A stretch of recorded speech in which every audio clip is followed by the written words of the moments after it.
So this morning, my weather app says I've got like 20-mile-an-hour winds with 30-mile-an-hour gusts. And I brought a plane out that I thought could handle that kind of wind, and I get out here and it's like, it is dead calm, which I think is kind of cool. But, you know, that's just how it goes. I got the Edge 540 Red Bull. I think the model is a Stauffenbiel. I bought this from Horizon Hobby a few years back when it was on sale, really cheap. I flew it at that point completely stock with a 2700 4-cell, and it wasn't that impressive. So I kind of put it on the shelf for a little while. You can see it's real dusty. I used the parts in other planes and projects and stuff like that. And when we moved, I was considering getting rid of it, either selling it or scrapping it, taking all the parts out of it and using them somewhere else, the servos and everything. But I decided to see what I could get out of it. So as far as flights go, I mean, so I put a motor from the new Eflite Extra 300, the 1.3 meter. So it's a 4250 size, 910 kV. I put the 10.5 by 8 by 4 propeller on there that you can see. It's a pretty aggressive propeller. So on a 4-cell, this pulls about 1,000 watts, which isn't crazy. I think the quality of this airframe, the size of the servos and everything like that, I think she would handle a lot more power. And maybe down the road I'll try that. I'm not sure yet. I do have plans for that motor though, so I thought, well, hey, maybe I'll break it in on this plane on some 4-cell before I crank it way up and see what kind of power I can get out of it.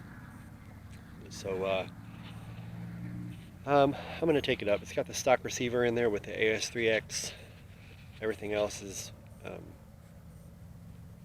stock or close to it, I guess. The servos, the speed control. I think I put a 70 amp speed control back in there because I had it. So, yeah.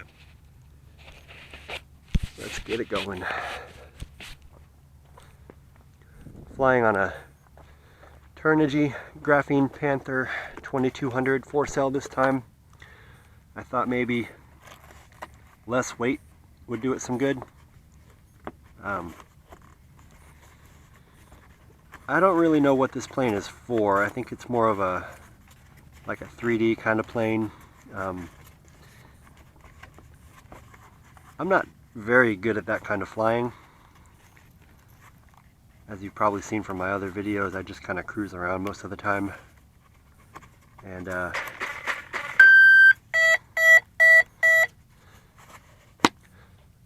maybe lighter will be better. I also kind of have different expectations from a plane nowadays than I had back then. So we'll see what happens here. Maybe that propeller is just going to break immediately. I don't know.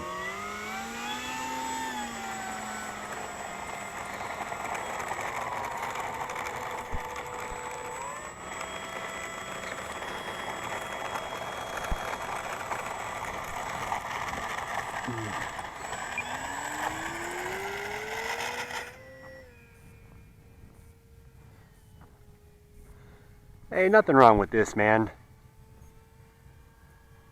She wants to nosedive pretty hard as soon as I let off the elevator, which I know with the AS3X receivers, you're not supposed to try to trim them in flight really, because you got to trim it and then you got to wait like 3 seconds for the trim to be applied. So I think what I'll do is when I land it, I'll see if I can do some mechanical trimming. Gosh, sorry about that sunlight there. I don't usually fly in the morning. There's a good knife edge. Hey, look at that. Kind of good, I guess. Not great. I want to cut her loose a little bit and see what happens. Sorry again about the sun.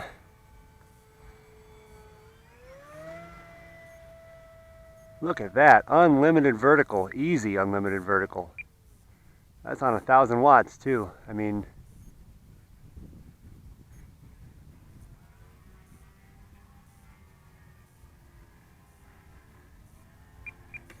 something is not happy.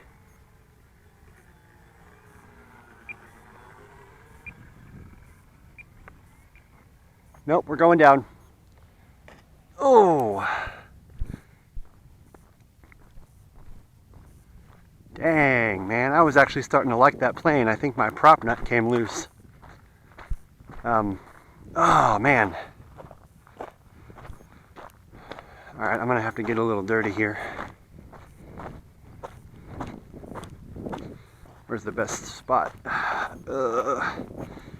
Oh, moon dust out here. This is the real RC experience in West Texas. Don't get stuck on the barbed wire.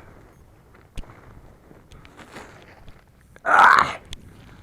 Ooh! Alright. I'm sure something broke on that landing, man. This is rocky and gross. Oh, what happened? Well, the prop is definitely broke.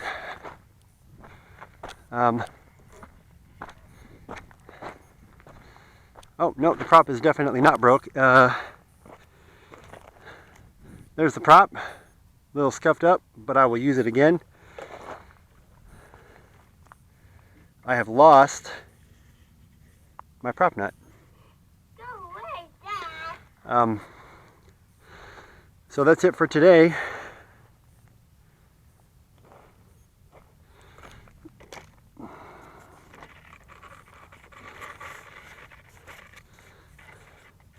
I tried to keep it level as I brought it down, and that seemed to work.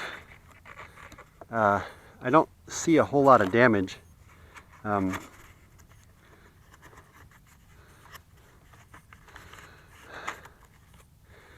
Get that.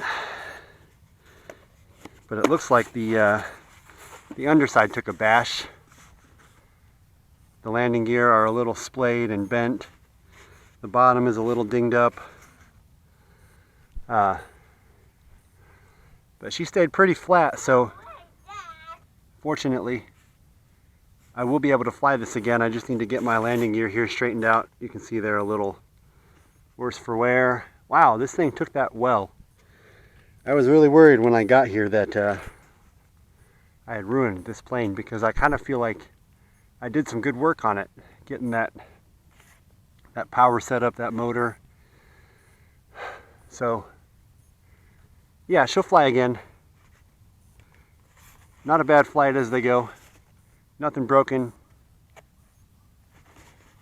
Just a little wear and tear, scuff marks. So I'm happy with that. Unfortunately, I don't get to fly again, but that's how it goes sometimes. See you next time.